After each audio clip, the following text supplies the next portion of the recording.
Welcome to DIA Today, Democracy in America Today. I'm Matt Parks alongside David Corbin. Glad to have you with us to explore the ideas behind today's headlines. My left eye sees pollution. Those dirty fuels are burning. The earth's whole climate's churning. Clean energy solution. My right eye scans the bill. Fossil fuels are cheap. Wind and solar too steep. Drill, baby, drill. Predefined, misaligned, polarized division. Shuttered mind, worse than blind. 2020 vision. Well, happy Thanksgiving week, Dave. Same to you, Matt. Traveling this week or?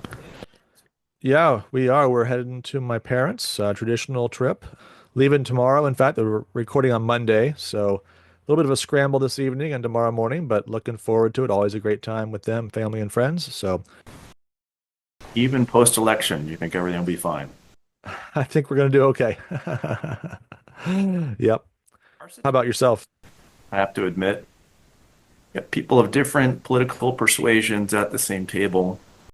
I think it'll be an interesting time. Part of my wife's family is Italian as well. Yep. People have said that we're just going to have a no talk about politics, but I'm sure that won't happen. Yeah. Hard to avoid, but with a good meal and kind of the right atmosphere, you can survive it. So that'll be the goal. That's the goal, make the stuffing good. Yeah, that's right.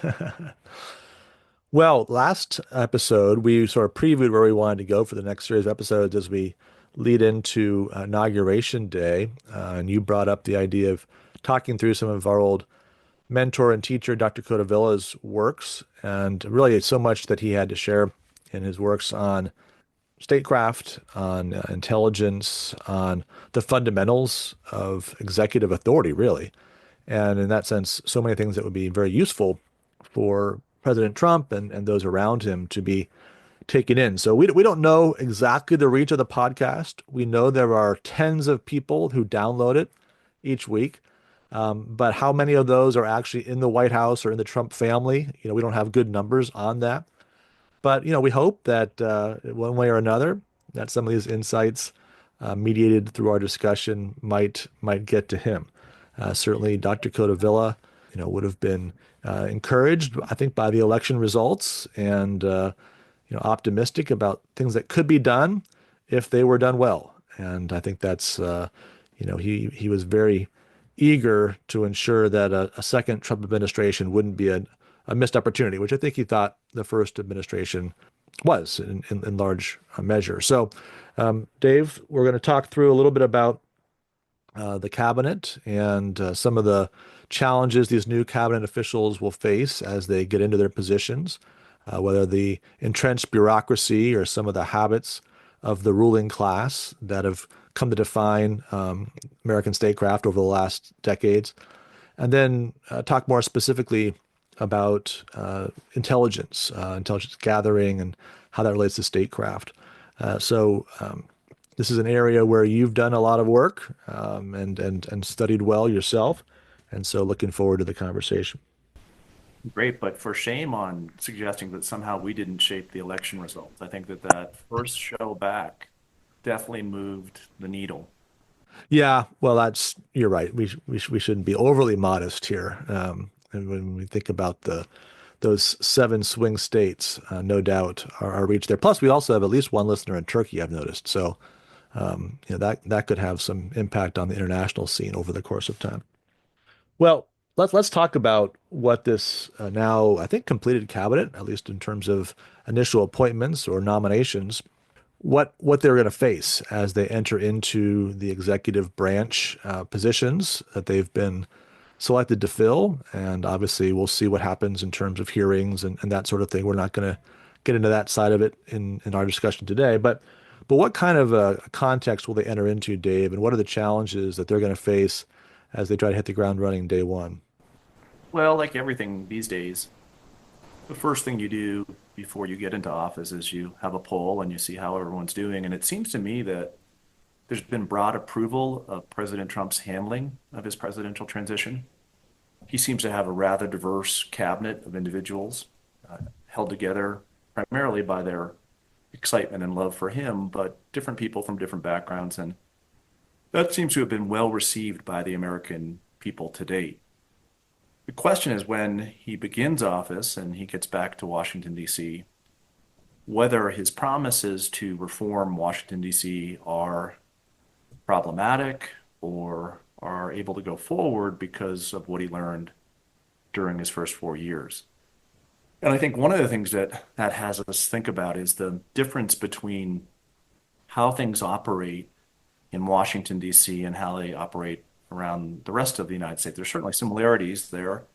Every institution has its basic do's and don'ts. It has its set of things that make you get ahead and things that don't. But I think DC is a very unique place because people who live in DC, who inhabit it, tend to believe that their opinions are of a greater value because their minds are of a greater intelligence than the rest of the country.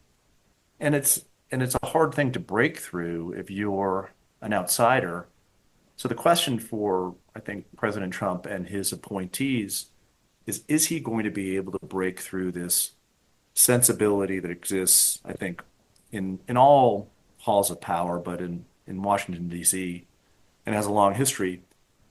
Can you make the argument that what you're promising to the American people in terms of your administration of the office will lead to a better outcome for those people? So one article I read, Matt, this week that said a lot about this breaking through an established elite was a piece written by David Brooks titled How the Ivy League Broke America. And at the beginning of the piece, he quotes a cognitive psychologist, Keith Stanovich, who had coined a term called disrationalia. And what disrationalia is the phenomenon of smart people making dumb or irrational decisions. Now, Matt, we have never, ever seen this in the halls of the academy. At the King's College, Boston University, the University of New Hampshire, these were places where smart people always did the right thing, were absolutely correct and rational in all their decision making. Right. That's one of the real miracles, I think, of our professional careers. Is that we've always been among the people that actually were the smartest people in the room. So no, I think that's a great insight, and I think that the broader context of the piece, where Brooks is going there, is to really show how the kinds of things that the Ivy Leagues came to select for, and the kind of instruction that they have then defaulted to over the course of these decades, really creates people who are not actually well suited for the kind of prudential statecraft that traditionally is required in a republic. Here's people that are very good at fitting into a certain mold. They're good at filling out little circles on SATs and the kinds of tasks that go along with that. They're good at making their way through all the check boxes and all the things that are required in order to get to and then succeed at an elite college. But they're not actually well suited for the kinds of problems they face as political leaders, or for really taking on assumptions that would threaten their position in the class that they've achieved membership in. They love being part of that group. They cherish being part of that group, and they're willing to risk very little in order to do better than the group would otherwise guide them. Yeah, so this undercuts this idea that somehow the more rational you are, the more creative you are, the more open you are to alternative viewpoints.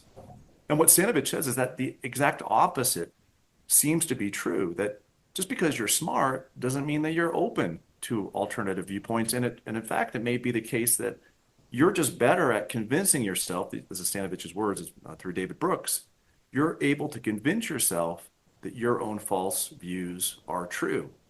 So you take that disrationalia and you combine it with what it takes to get ahead these days in halls of power, What do I need to do? How politically correct do I need to be? And those two things together point right to this, I think, kind of disease, an intellectual disease where you never have an understanding as to how the other person thinks. And I think we've seen this a lot, by the way, in the reaction to the 2024 election result. How could this have happened? But you ask individuals who are very intelligent folks on the left side of the political spectrum, how many other people have you spoken to who differ from you? How many people do you know who have a different argument? And have you considered their argument?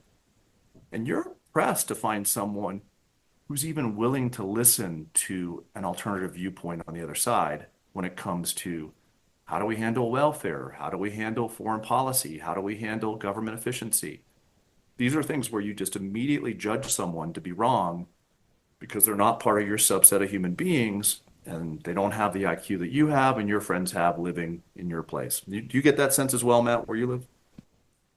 Well, I think you certainly see that in reflected in just like you're saying, in the things we've been reading coming out of the election.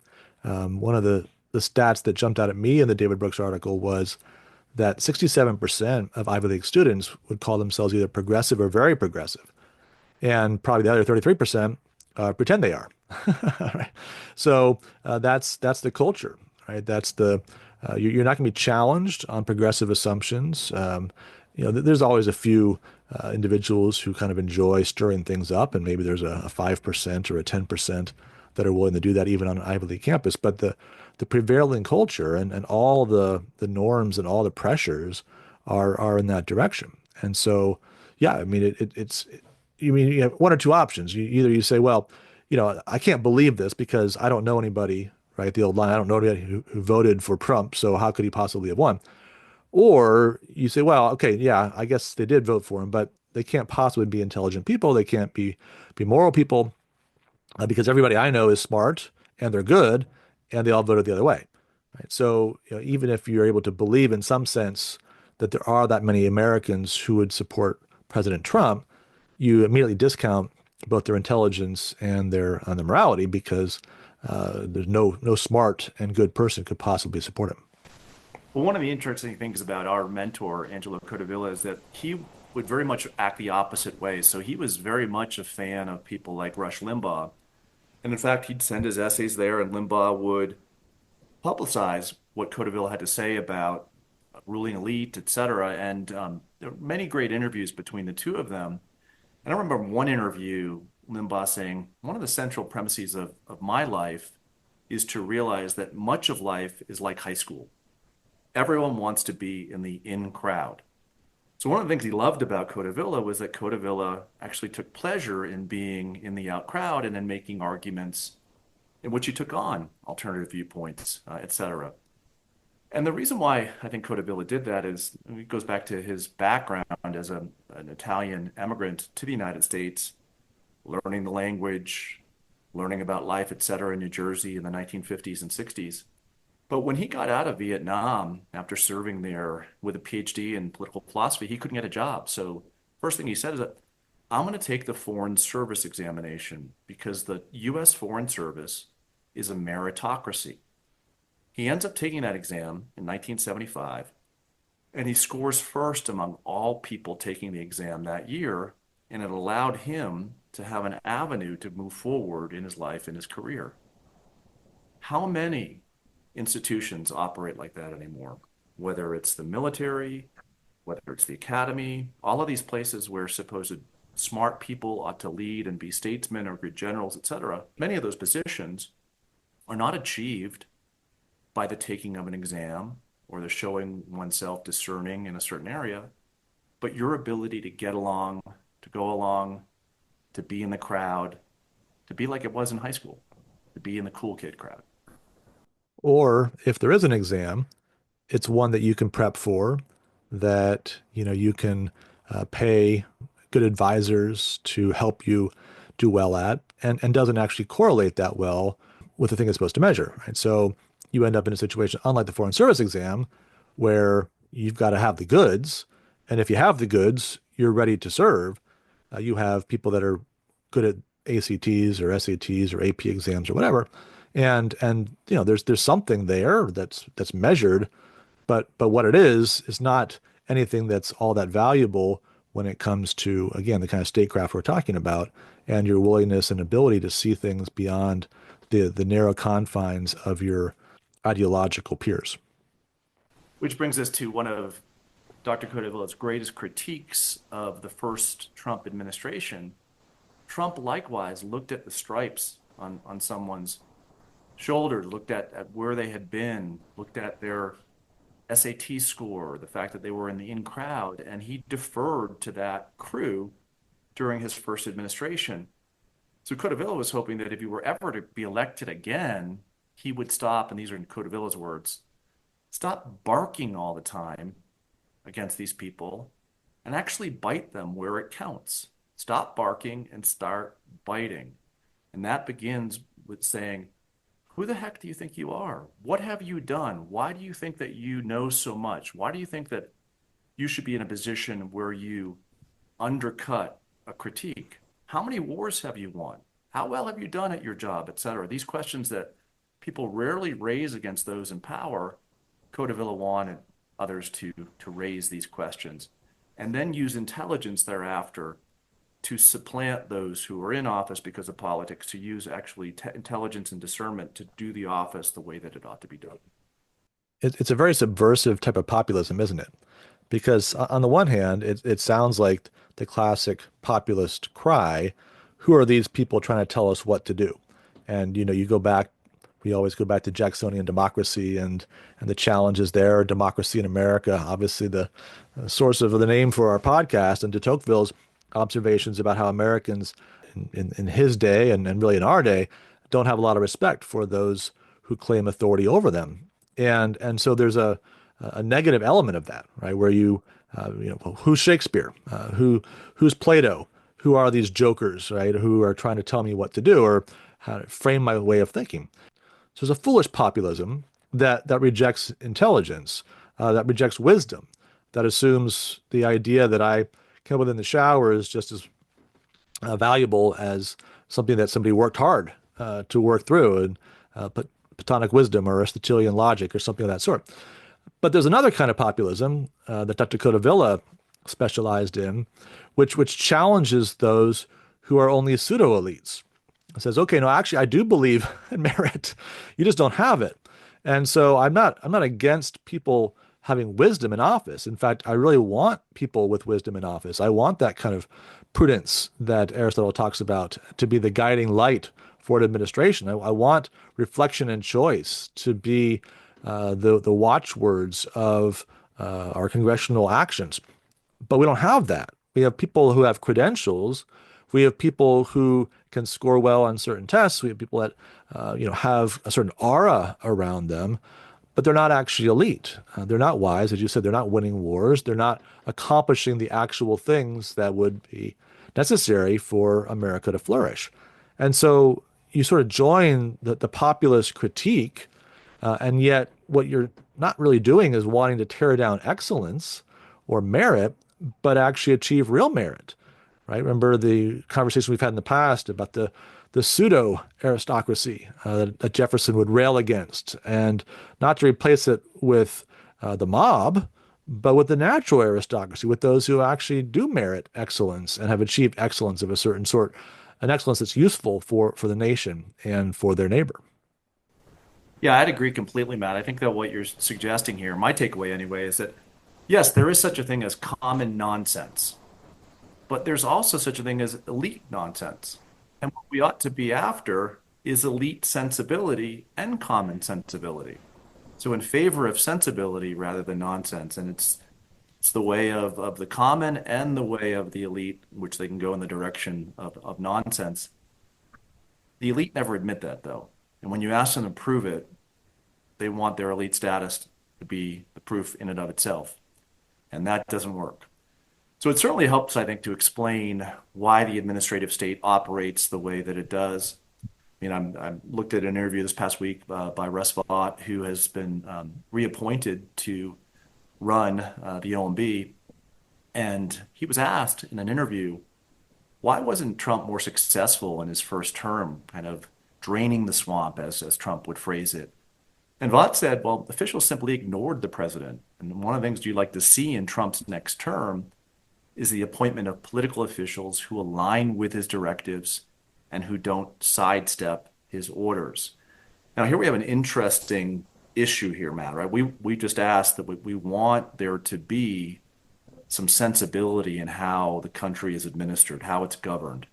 Now, there's nothing in Trump in his person that makes everything that comes out of his mind sensible. So you want to have an allegiance to the president, not the bureaucracy, but not an allegiance to the president where you're believing in anything that comes out of the president's mouth that may be nonsense in and of itself. Trump has done some nonsensical things and thinks nonsensically at times. So it's very important that whoever he appoints is someone who wants to do the right thing for the right reasons, given the knowledge that they have of the situation. But a lot of these folks that he's appointed, Matt, are initially undercut by the fact that they have any allegiance to him whatsoever. So we wanted to talk about intelligence today and what intelligence amounts to, and the appointment of Tulsi Gabbard for DNI secretary. What's been the critique of Gabbard that you've heard on the ground by people who don't want her to become the DNI secretary?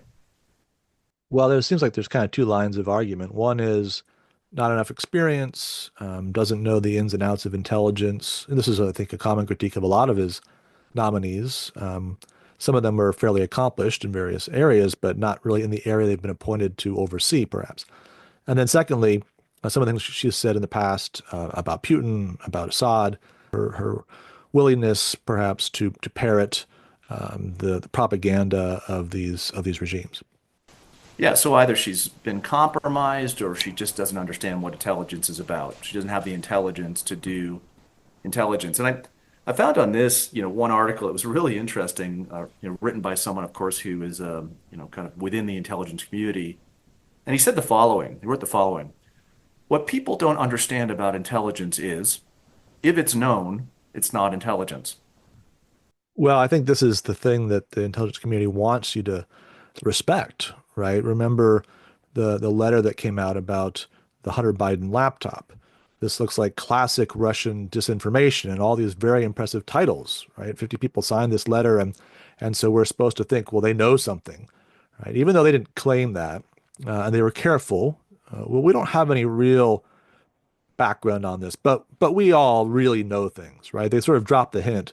And so we have special access to information. And if you had that access to information, well, then, of course, you'd agree with us. But you don't have that access. You can't get that access. And so you have to trust us. And it really is a replay of the COVID, right, story that we were told over and over again the same way. So I think we're encouraged to be impressed by the access to information they have. And then we're in a point where we can't really judge because, after all, they've got the special insights and the information that we don't have access to. And so all we can do is put ourselves in their hands. And at the end of the day, that letter was nonsense. It was absolute. There was a laptop.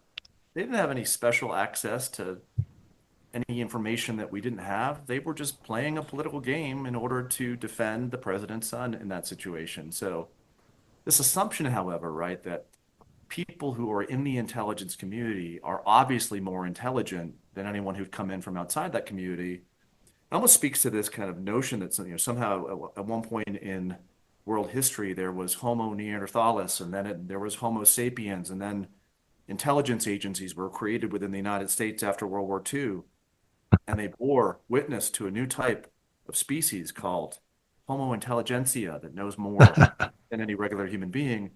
But kidding aside, it does lead to this way of practicing intelligence that takes the important human element out.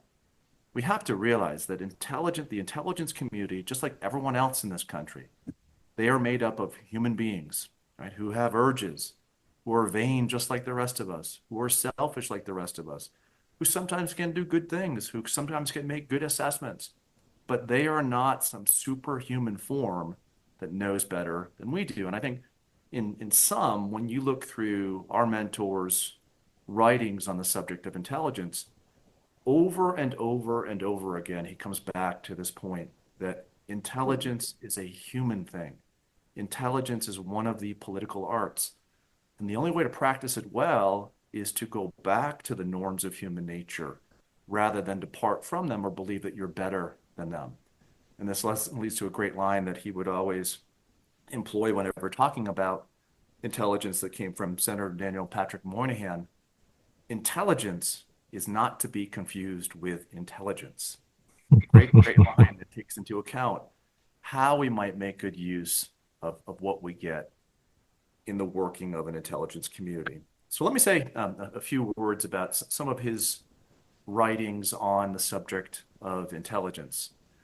First thing you see in any of Codevilla's writings is that anything like intelligence is a means to an end. And the end always has to be the good of one's country, the peace of one's country. Victory defined in how you want to live. And that inherent in that is a realization that there are roadblocks, there are hurdles to living the way you want to live. And those within the international world include having individuals that don't like you, having individual states or players within states that show themselves to be your enemy and have a purpose that is different than your own. You can't talk about intelligence without realizing that it's the natural state of mankind to fall into categories of you're a friend, you're an enemy, or non-friend, non-enemy. But these things exist as categories in human affairs. Second thing, however, while you want to recognize that there are such things as friends and enemies, when you're assessing who is your friend and who is your enemy, and this is Socratic, you ought to do so with humility. Because you may not know all the factors that make someone a good friend. You may believe someone to be a good friend when they're not, or you may believe someone to be an enemy when they're not your enemy. So whenever you're making your way through the facts that you find yourself vetting, recognize that you may get it wrong. Well, you can see why he benefited from his study of political philosophy. Right? His background was unique. Someone who knew physics at the highest levels, somebody who knew political philosophy in all its depths, and then somebody who went and worked in intelligence. And as you're saying, what he understood was that human beings are human beings. There's a certain nature to a human being, and there's certain fundamental qualities to political life. These are things that are known, but easily forgotten, and things that we have to go back to over and over again. We have to always be asking our questions. What means am I appropriating to what end? And how does something like intelligence, which can easily look like an end in itself, as you get into the weeds and you get caught up in the bureaucracies and you get caught up in the intrigue, the excitement of the chase of information, we have to always be asking the question, okay, what purpose is this serving? And how do we make sure that these agencies and cabinet departments are serving the president's agenda as the president serves under the Constitution for the sake of the American people? I think that's a big problem that with a lot of these agencies, the agency's end becomes an end in itself. Right. So supposedly there are means to an end, which is the flourishing of the American way of life.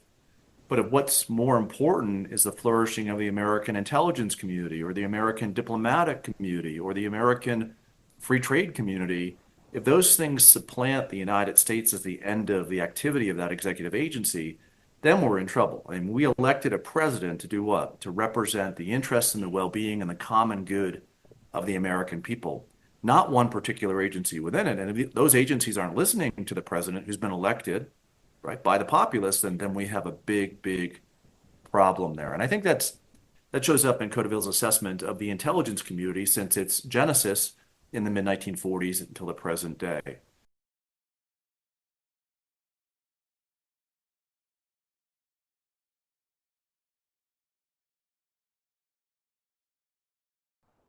First of all, the nature and importance of intelligence boils down to the four types of intelligence. A, the collection of facts. B, the use of counterintelligence, in which the object is to engage in a kind of a hostile intelligence where you control what the other knows, but the other side doesn't know what you know. Thirdly, covert action, so secrecy and dispatch, using the term by the founders. And then fourth and finally, the analysis of whatever facts come your way. So any intelligence community has to be good at collecting facts, has to be good at counterintelligence, has to be good at covert action, and has to be good at analysis.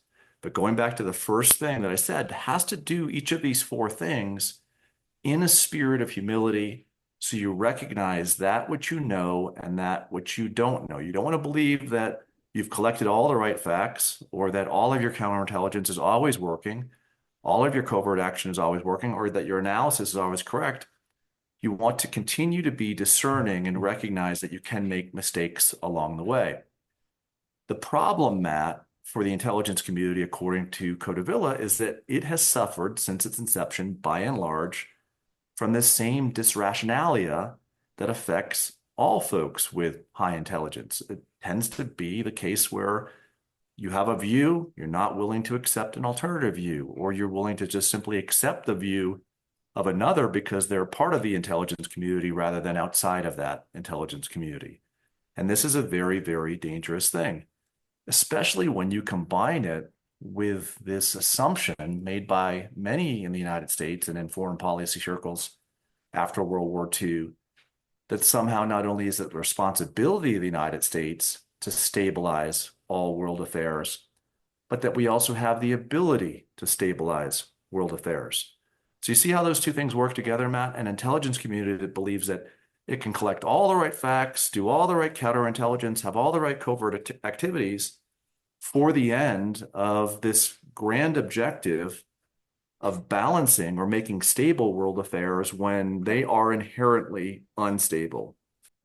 And you see this, it really, if there's a Biden doctrine, it seems like the Biden doctrine is to avoid escalation in any conflict, right? Never an interest in winning the conflict or ending the conflict in victory, but there's always this hemming and hawing, whether it's with Ukraine or whether it's with Israel, about the dangers of escalation. And so we're always asking, well, if we do X, will that cause an escalation? Rather than if we do X, will that get us closer to achieving our goal, our victory in this particular conflict, or whatever the victory is that we've defined as the goal that we've set for our policy. And I think when you add to all this the fact that you have a certain ideology and really, I think, view of human nature that tends to be endemic within the transnational elite that the intelligence community plays to and is part of, there's a certain set of assumptions about how the world works, how people work, and the goals that can be achieved collectively. There's a downplaying of the fallenness of human nature. There's a downplaying of the inherent conflicts, as you were saying, Dave, that arise as interests do not coincide more often than not. And there's a naivety when it comes to an assessment of what's possible through international institutions and through getting smart people in the room around the right sized and shaped table to work out the problems of the world. Yeah, and I think this is particularly true. You mentioned this kind of worldview making its way into the workings of a certain instrument like intelligence. There have been in American foreign policy circles in the 20th century and now 21st century, these very powerful worldviews that shape policy and end up shaping the way the tool is used. You know, we have such things and we know them well from how most of the foreign policy elite is trained and understands itself.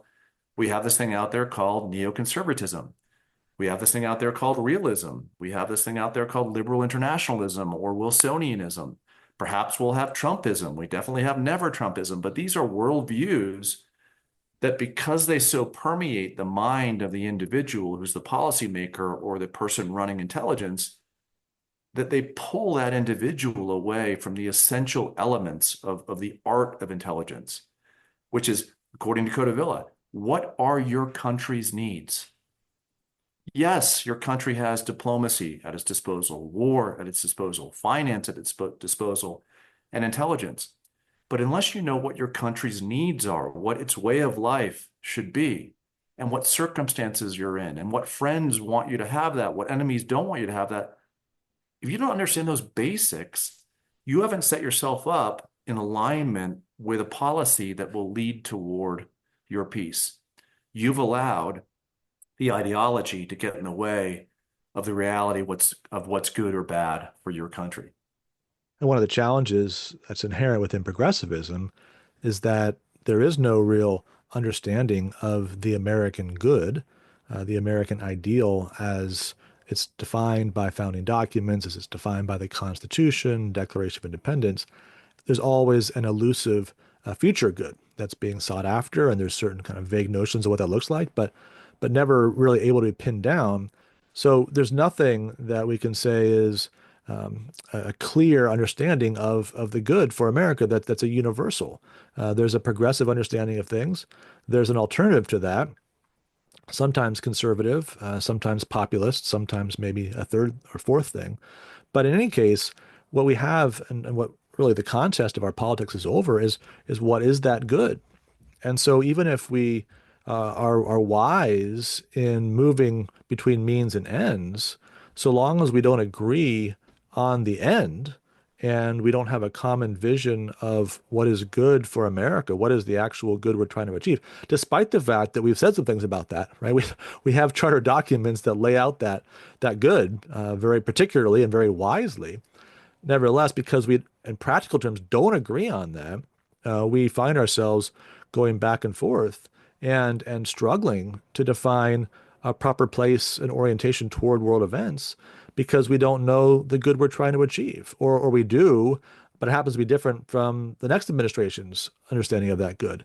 And that's really not the way wise statecraft unfolds. Wise statecraft isn't about one administration's view of the world or the good versus another's. It's about some sort of collective understanding of what is good for Americans as such. And while we would quibble over the best means to achieving those ends, the fact that we can't agree on the ends puts us in a very difficult spot. Right. And I was having a conversation with a great friend of mine who talked about just the evolution of conversations that you have with people who disagree with you. It used to be the case, he said that there's one person he was talking about, we'd talk about, okay, we both believe that X is where we ought to be with regard to education policy or with regard to housing or whatever it may be. We just disagree about the means to get to that common good. Right. And like lately, however, we disagree upon the notion of the common good itself, that there is a common good. Mm-hmm. And you wonder too, right? Because there's so much around the Make America Great Again, the MAGA movement. But what if it was Make America Good Again or Make America Flourishing Again? Should that like incite people to anger? Make America Flourishing Again? The MAFA movement? Would that be a bad thing? Let's see the t-shirt. I bet that it would. I bet people would be like, why do we want to be flourishing? That's a horrible thing. We ought not want to be flourishing. Or there's a problem with, are we flourishing at the expense of another? But at the end of the day, a body politic is a body politic that is operating well when it has common notions of what that common good is. And yes, there's going to be a disagreement about the means that are used. But if you get to a situation now where the intelligence agency or other functions of the federal government are simply instruments to undercut your domestic enemy who you disagree with, then you're going to get back to where we are, full circle with Tulsi Gabbard. Your problem with her is not that you believe she's not intelligent, but you believe she's a friend of Donald Trump. And anyone who's a friend of Donald Trump is an enemy of mine, whether they're American or not, whether they serve in the military or not. And that's a bad place to be. And I think we're going to continue to see this play out with these appointments, where when in reality, what we ought to be doing is, can this individual lead this agency in a way that's going to tend toward American flourishing or not? And let's judge this individual on that basis, not on the basis of whether or not they agree or disagree with my ideology or my candidate for president. Right. And I think, again, what we're trying to say is that from a constitutional standpoint, there ought to be clear lines of authority that end with the president. The president should be able to set under the Constitution the course for his administration. And that doesn't mean you don't have hearings and you don't evaluate people that are appointed for office. And we talked about that last time. That's a wise constitutional provision there to have Senate approval for key officers. But it does mean that on a day-to-day basis, those departments should be following the direction of the president. And only in the worst sort of situation where the president's clearly commanding unconstitutional things should there be any kind of resistance to that. Mere policy differences or political differences, those do not count. And there's a clear line of submission and authority that needs to be respected, not because you agree that the person's right, but because if you really do care about democracy, and we heard a lot about that over the last campaign, that's how it works, right? That somebody is chosen for office, and then they have the powers of that office. Those powers are not absolute; they're checked and balanced, and there's constitutional ways of removing people that abuse powers and all the rest. But nevertheless, when those powers are in somebody's hands, they ought to be able to use them. And it's much worse if our system is such that somebody is impervious to any political influence. Somebody, whole department's policy is set by career bureaucrats who can't be moved in any direction based upon the results of an election. That's what raises real questions about the popular nature of your regime, not whether you like the result of the most recent election. Exactly. The American constitutional system allows for powers to be granted to the presidency, the executive branch, the legislature, and the judiciary. And in the case of the executive, if the executive uses those powers in a way that does not tend toward a better American way of life, more security, et cetera, then that individual will lose in the next election. But the election method is the way that we arrive at accountability in the granting of powers. Not, as you said, having independent agencies who are unelected of themselves and as we've seen, I think, in our conversation today, have sometimes a draw towards their own ends rather than the country's ends. I think we're going to see just how much profit President Trump gained from the first 4 years in office, where he was clearly opposed at every turn by those who were part of that career bureaucracy. There were probably places where that did him favors or was good for the nation, but the general orientation of those bureaucrats to oppose him was contrary to the spirit of our institutions. Now, I think what's happened is, as you look at his picks, he's clearly wants people who are going to, as you said, be loyal to him and have that kind of outsider perspective, who are critics of the agency that they've been appointed to oversee. Right? So they're not coming in as friends who are wanting to elevate perhaps even the prominence of their agency. Rather, they're there to clean it up and to drain the swamp and to do those kinds of things. Whether those people are wise choices for those offices, that's their orientation. And so the question will be, as we were talking about last time, are these people who have the capacity to do the hard work in order to clean things up, or are they people who have the disposition that Trump wants, the orientation he wants, without the capacity to get the work done? Right. And I think at the end of the day, the judgment on their character, we want them to have the right aptitude and experience and all the rest. But the judgment on their character is not whether or not they befriended the intelligence community or the diplomatic community or whatever agency you're talking about. Is not whether or not they befriended Donald Trump. It's whether they are friends of the American Republic and its way of life. Well, I think that's a great place to wrap things up. By the time you're hearing this, I hope you've enjoyed a great Thanksgiving and are on your second or third helping of leftovers. We'll be back with more on preparing for the new administration and some of the wisdom of Dr. Codevilla. You can always reach us through our email at democracyinamericatoday@gmail.com, and we look forward to talking to you again soon. 2020 vision.